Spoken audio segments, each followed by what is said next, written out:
Well, I got an email from the president yesterday, and to be, well, strictly accurate, the email came from the Department of Education, but it was an email letting all schools in the U.S. know, that is, all schools that have government funding, letting us all know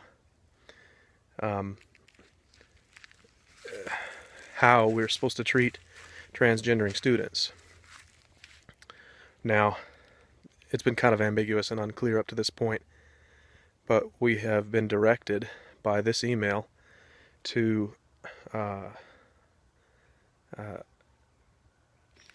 consider a student to be the gender they choose, not the gender that they were born with.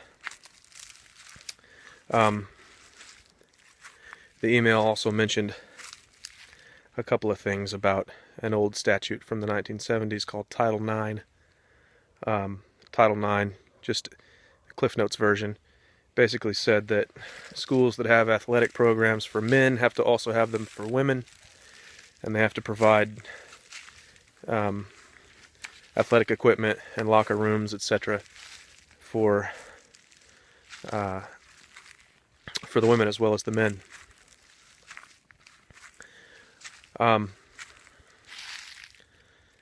So this new directive from the Department of Education, which, by the way, it was only issued because of an executive order, so I really wasn't pulling your leg there about the email from the president. It was directly from him.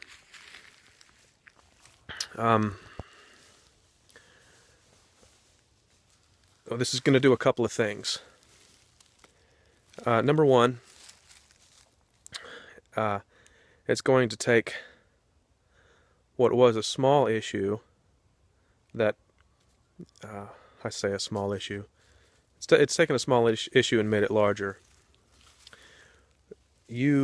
Last week, what you could have done is, if you wanted to avoid an awkward situation or a dangerous one, say a situation where your wife or your daughter is in a bathroom, and you want some assurance that no one with a fully functioning penis is allowed in there. Well, as of last week, all you had to do was not shop at Target. As of this week, there's absolutely nothing you can do. Absolutely nothing. If you have a child in school, anywhere from kindergarten through the university, nothing you can do. Absolutely nothing. That's the first thing it's going to do. Second thing it's going to do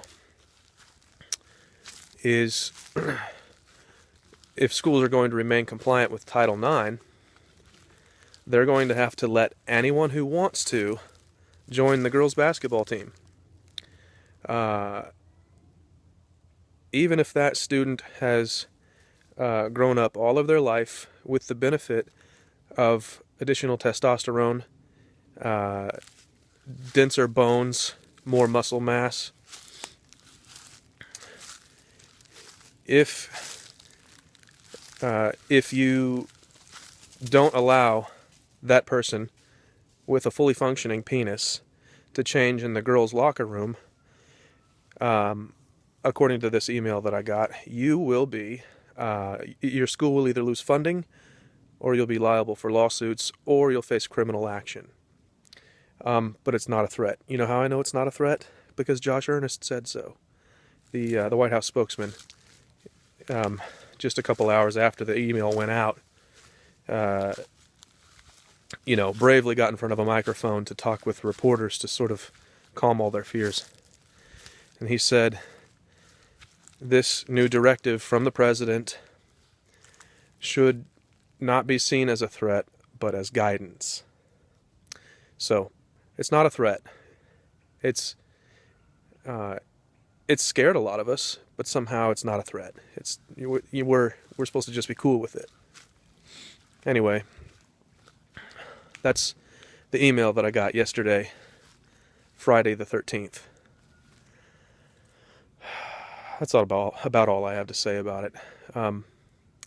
It affects us directly. I work for a trade school, which is nationally accredited, so I do get those emails at my desk every morning. Not every morning, but whenever they do come out. Anyway, there's the latest.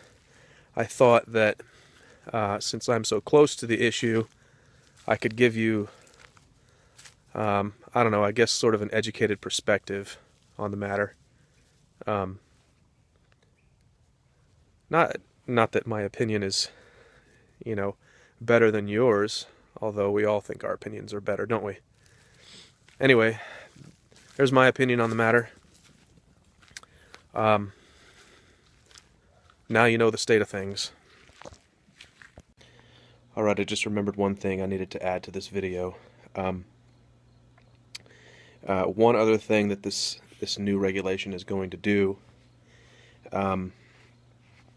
the Department of Education said that religious institutions who wish to request an exemption can file a form and request an exemption from this new regulation. However, there's no guarantee they'll be granted the exemption.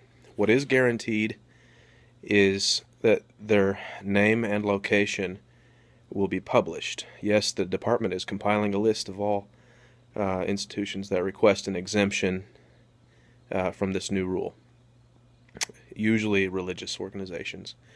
The stated reason for compiling this list is so that students can, find an inclusive and safe place to study. But the real reason for publishing this list is so that the social justice warriors will know exactly where to go with their Molotov cocktails.